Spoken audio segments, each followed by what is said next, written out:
বন্ধুরা, আজ আমরা কথা বলবো এমন এক ব্যক্তিকে নিয়ে যে কিনা সাগরের ঠিক মাঝখানে কাটিয়েছে ৪৩০ দিন। হ্যাঁ বন্ধুরা, ১ বছরেরও বেশি সময় ধরে সে চোখ মেলেছিল, আর সমুদ্রের চারপাশের ভয় তাকে তাড়া করে বেরিয়েছে। সে রাজা ছিল না, মা ছিল না, ছিল শুধু এক হতভাগ্য পাখি। আর প্রতিবার যখনই সে একটি মাছ ধরতে পারত, তাতেই চলত তার একদিনের খোরাক। কিন্তু ৪৩০ দিন ধরে তাকে খাঁচায় আটকে রেখেছিল এই সমুদ্র। না ছিল কোনো খাবার, না ছিল জল, না ছিল কোনো আশ্রয়, না কোনো মানবীয় স্পর্শ। মানুষের জীবন, সমুদ্র আর সেই অনন্ত সমুদ্র। সেই জাহাজে ছিল দুজন মানুষ। একজন ৪ মাসেই হার মেনেছিল, কিন্তু অন্যজন মৃত্যুর দোরগোড়া থেকে ফিরে এসেছিল জীবনে। বন্ধুরা, এই সপ্তাহে সে নিজের জীবন বাঁচিয়ে রেখেছে এতগুলো দিন। সে আবার হেঁটে বেড়াচ্ছে জীবনের পথে। কিন্তু বন্ধুরা, ভিডিও শুরু করার আগে চ্যানেলটি সাবস্ক্রাইব করে নিন। সাবস্ক্রাইব বাটনে চাপ দিতে কোনো টাকা লাগে না, কিন্তু এটা আমাদের অনেক সাহায্য করে। তাহলে চলুন শুরু করা যাক ভিডিও। সালটা ছিল ২০০০। ইতিহাসের পাতায় তারিখটা ছিল আগস্টের ৮ তারিখ। মেক্সিকোর সমুদ্রের ঠিক মাঝখানে একটি ছোট্ট মাছ ধরার নৌকা। ভোরের আলো ফুটছে, জাপানিজ ফিশারি এজেন্সি এর দেওয়া লাইসেন্স নিয়ে তারা বেরিয়ে পড়েছে। সূর্য তখন পূব আকাশে উঁকি দিচ্ছে, আলো ছড়িয়ে পড়ছে, আর সমুদ্র দেখাচ্ছে তার নিজের রূপ। জোশ আলভারিঙ্গা, বয়স ৩৬। মেক্সিকোর এই একই নৌকায় সে থাকত তার ছোট মেয়েকে নিয়ে। তার সঙ্গী ছিল ইজেকিয়েল কর্ডোবা, ভাই। এই দুজন একসাথে মাছ ধরত। জোশ বছরের পর বছর ধরে এই কাজই করত, কিন্তু ইজেকিয়েল এতটা অভিজ্ঞ ছিল না। তবে সে জোশের সাথে এই কাজে জড়িত ছিল। তাদের কাজ ছিল মাছ ধরে বাজারে বিক্রি করে টাকা রোজগার করা। কিছুদিন ধরে তারা ভালো দাম পাচ্ছিল, কিন্তু অনেক মাছ ধরতে পারছিল না। তাই এবার তারা সিদ্ধান্ত নিল তারা আরও গভীরে যাবে, যেখানে বড় বড় মাছের ছাক থাকে, যা ভালো দামে বিক্রি করা যাবে। তারা দিনের মধ্যেই ফেরার কথা ছিল, কিন্তু যেই মুহূর্তে জোশ যাত্রার জন্য তৈরি হল, একজন এবং তার ভাগ্যে ঘটে গেল এক চরম দুর্ঘটনা। আজ সমুদ্রের রূপটা ঠিক ভালো দেখাচ্ছিল না, কিন্তু জোশ ধরেই নিয়েছিল আর কয়েক ঘণ্টার মধ্যেই তারা ফিরবে। আমরা দ্রুত মাছ ধরব, দ্রুত বিক্রি করব, দ্রুত টাকা রোজগার করব। তারপর জোশ আর ইজেকিয়েল বেরিয়ে পড়ল। ৭ মিটার লম্বা ছোট্ট একটি নৌকা, একটি সিঙ্গেল ইঞ্জিন, একটি ছোট্ট রেডিও, কিছু পাখি, মাছ রাখার বাক্স আর সামান্য কিছু খাবার। তাদের ভাগ্য। সমুদ্র তখন মাত্র ১২০ কিলোমিটার দূরে। তারা কেউই জানত না এই দূরত্বই তাদের ৪৩০ দিন ধরে টেনে নিয়ে যাবে। মাছ আর নিজেদের বাঁচিয়ে রাখার জন্য সবকিছু ঠিকঠাকই ছিল। শুরুতে সব ঠিকঠাক ছিল। কয়েক ঘণ্টার মধ্যেই তারা অনেক মাছ ধরল। কিন্তু দ্বিতীয় দিন, সেই রাতের ২ মাস আগে, সমুদ্রের রূপ বদলাতে শুরু করল। আকাশ কালো হয়ে গেল, আলো নিভে গিয়ে খুটখুটে অন্ধকার। হঠাৎই দেখা দিল এক ভয়ঙ্কর টর্নেডো। এক বিশাল টর্নেডো, যা ২ দিন ধরে তাদের ভাসিয়ে নিয়ে গেল এবং একেবারে সাগরের বাইরে ঠেলে দিল। তারা বাতাসের বেগে ঘুরতে শুরু করল। আঘাত, অন্ধত্ব। তাদের ছোট্ট রেডিওটা নষ্ট হয়ে গেল। তাদের কাছে আর কোনো যোগাযোগ ব্যবস্থা রইল না। তাদের কাছে সাহায্য চাইতে যাওয়ারও কোনো পথ রইল না। টর্নেডো তাদের বাঁচানোর জন্য নয়, বরং তাদের ধ্বংস করার জন্যই যেন এসেছিল। কথা হল, তাদের খাবার জল শেষ হয়ে যাচ্ছিল। কিন্তু জোশ আর ইজেকিয়েল মানসিক ও শারীরিকভাবে এমন এক কঠিন লড়াইয়ের জন্য প্রস্তুত ছিল না। তবুও ৪ মাস ধরে ইজেকিয়েল সবসময় জোশের পাশে ছিল। সে ক্ষুধার্ত ছিল, পেটে দান করছে, ২ ঝড়ের সাথে লড়েছে, সে বেঁচে ছিল। কিন্তু ৪ মাস পর তার শরীর আর সায় দিচ্ছিল না। সে অসুস্থ হতে শুরু করল এবং সে বলতে শুরু করল, আমি আর পারছি না। জোশ তাকে বাঁচানোর চেষ্টা করল, কিন্তু এই দুনিয়ায় কোনো ডাক্তার ছিল না, কোনো ঔষধ ছিল না। একদিন সে শান্ত হয়ে গেল। জোশকে তার নিথর দেহের পাশে ঘুমাতে হল। ৪ মাস ধরে তার দেহ তার পাশে ছিল, কিন্তু এখন সে আর নেই।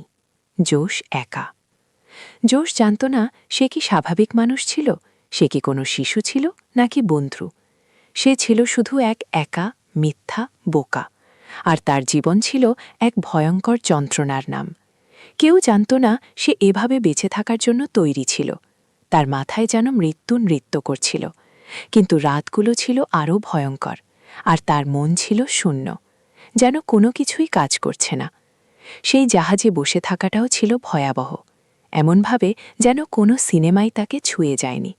তার কথা, তার জীবন কিছুই স্বাভাবিক ছিল না। আমরা টান টান উত্তেজনায় ছিলাম। মনে হচ্ছিল আমরা মাথা খুঁজছি। এভাবেই সে বেঁচেছিল, প্রতিদিন প্রতিদিন। জোশ অনুভব করত এই যুদ্ধ শুধু ক্ষুধার তৃষ্ণার নয়, এই যুদ্ধ ছিল তার ভেতরের ভয়, তার শরীর, তার আত্মার। প্রতিদিন সকালে সে জেগে উঠত আর ভাবত, এটাই কি জীবনের শেষ দিন? আর প্রতি রাতে সে আকাশের দিকে তাকিয়ে ভাবত, এটাই কি আমার জীবনের শেষ রাত? কিন্তু যখন সব স্বপ্ন ভেঙে যাচ্ছিল, সে তার জীবনের সবকিছু আঁকড়ে ধরেছিল একদিনের জন্য। তার মেয়ের হাসি, তার চোখ, তার গুণ, তার কণ্ঠস্বর। যখন জোশ শীত বা গরম অনুভব করত, সে তাকে মনে করত। সে বলত, তুমি এটা নিয়ে বাঁচতে পারবে না, এটা আমার জীবনের সম্মান। এমনও সময় ছিল যখন সে নিজের ভারী বৃষ্টির মধ্যে দিয়ে যেতে যেতে প্রতি রাতে খাবার খুঁজত। তার হাত যেন অসাড় হয়ে যেত। কিছুই না, কোনো ভোজ নেই, খাবার শুধু খোলা আকাশের নিচে, শুধু এক ভয়ঙ্কর নীরবতা। জোশ নিজের প্রশ্নের উত্তর খুঁজত। সে বুঝতে পারল প্রায় 6 মাস কেটে গেছে, প্রায় 8 ঘণ্টা। যখন জোশের চোখ বন্ধ হয়ে আসছিল কিছুক্ষণ পর, যদিও সবকিছু গিলে ফেলতে শুরু করেছিল, কিন্তু সত্যিটা ছিল অনেক বেশি ভয়ঙ্কর। জাহাজ আর দেখা যাচ্ছিল না। তার ছোট্ট নৌকাটা ছিল নীল সাগরের মাঝে শুধু সমুদ্রের এক পুরু স্তরের অংশ। কয়েক মিনিটের মধ্যেই জাহাজ জেগে উঠল, আর জাহাজের সাথে জেগে উঠল তার শেষ নিঃশ্বাস। জোশ ছিল এক ভাঙা মানুষ। যেই প্রশ্ন একজন মানুষ করবে, আমি কি আবার কাউকে দেখতে পাব? সে আকাশ দেখেছিল, কিন্তু সেখানে ছিল শুধু আলো, শুধু বিশাল সমুদ্রের ঢেউ আর এক নিঃসঙ্গ আত্মা বেঁচে রইল। 11 মাস পার হয়ে গেল। এখন সে ৯,৮০০ কিলোমিটার দূরে অজানা সাগরে ভেসে বেড়াচ্ছে। সেই পৃথিবীর অংশ হতে পারছিল না। আর জোশ, যে এখন নিজের মুখ চিনতে পারছিল না, তার চোখ ছিল শুকনো, গলা ছিল শুকনো, গলা ভেঙে যাচ্ছিল। আর সেই শিশু ঠিক এভাবেই সে আগুনে পড়ছিল। কিন্তু জোশ এখন আর মানুষ ছিল না। সে ছিল অর্ধসিদ্ধ এক মানুষ। সে বেঁচে ছিল। তারপর সেই দিন ৩ জানুয়ারি ২০১৪। সেই দিন যখন আকাশে দরজা ছিল না, একটি দরজা খুলে গেল। কিন্তু জোশ সেই দরজায় জীবন হারিয়ে ফেলেছিল। সে জলে ছিল, সে শুকিয়ে গিয়েছিল। আর জোশ এক নিমিষে বুঝতে পারল, জমি কাছে, তার শরীরে আর কিছু ছিল না, একটি দরজা ছিল। তার পুরো শরীর যেন আগুনে জ্বলছিল। আর সে দেখল এক দূরত্বে একটি আলো, একটি ভাঙা দরজা। সে দ্রুত মুখ দেখার জন্য ছুটতে লাগল। কিছুক্ষণ পর সে মার্শাল দ্বীপে পৌঁছাল।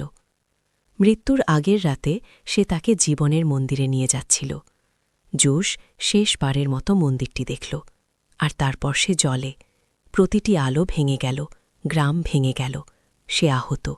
যখন তার পা মাটিতে লাগল, সে পড়ে গেল। সে ভেজা চোখে শুকিয়ে গেল। সে দ্রুত ছুটতে লাগল। সে যেই মাথা তুলল, পুরো পৃথিবী ঘুরে উঠল।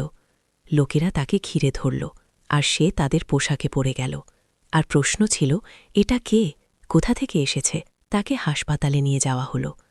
তার ওজন ১০০ কেজির বেশি কমে গিয়েছিল, মাত্র ২০ কেজি ছিল। তার চেহারা মনে হচ্ছিল যেন কোনো ভূতের কৃত্রিম অভিনয়। রাত শুরু হল, আর শুধু দেহগুলো রক্ষা পেল। কিন্তু এটা শুধু একটা দেহ ছিল। কারণ সেই গ্রামের লোকেরা, যারা ৪০০,০০০ দিন ধরে এই ভয়ঙ্কর দুঃস্বপ্নকে সহ্য করেছিল, তাদের সিমেন্ট ধুলো থেকে কিছুটা বালি বের করে আনছিল। যখন একজন মানুষ বেঁচে থাকার ইচ্ছা রাখে, তখন সে তার ভবিষ্যতেরও এক ইঙ্গিত দেয়। যদি তুমি জোশের জায়গায় থাকতে, তুমি কি ৪৩০ দিন লড়তে পারতে? তুমি কি জীবনের শক্তির সাথেও লড়তে পারতে? তুমি যাই ভাবো না কেন, এটা স্পষ্ট। যখন একজন মানুষ লড়াই করার মতো অবস্থায় থাকে না, তখন মৃত্যুও পথ পরিবর্তন করে। ধন্যবাদ বন্ধুরা, আপনারা শেষ পর্যন্ত এই ভিডিও দেখেছেন, এর জন্য ধন্যবাদ। আপনার যদি কোনো প্রশ্ন থাকে, জিজ্ঞাসা করতে দ্বিধা করতেন না। আপনার বন্ধুদের সাথে এই ভিডিওটি শেয়ার করুন এবং চ্যানেলটি সাবস্ক্রাইব করতে ভুলবেন না, কারণ আমাদের আবার দেখা হবে এমন একটি সত্য, বিশুদ্ধ এবং স্বাস্থ্যকর গল্পে, যেখানে একজন মানুষ তার ভূমিকায় অভিনয় করে। ততক্ষণ পর্যন্ত আপনাদের অক্লান্ত পরিশ্রমের জন্য ধন্যবাদ।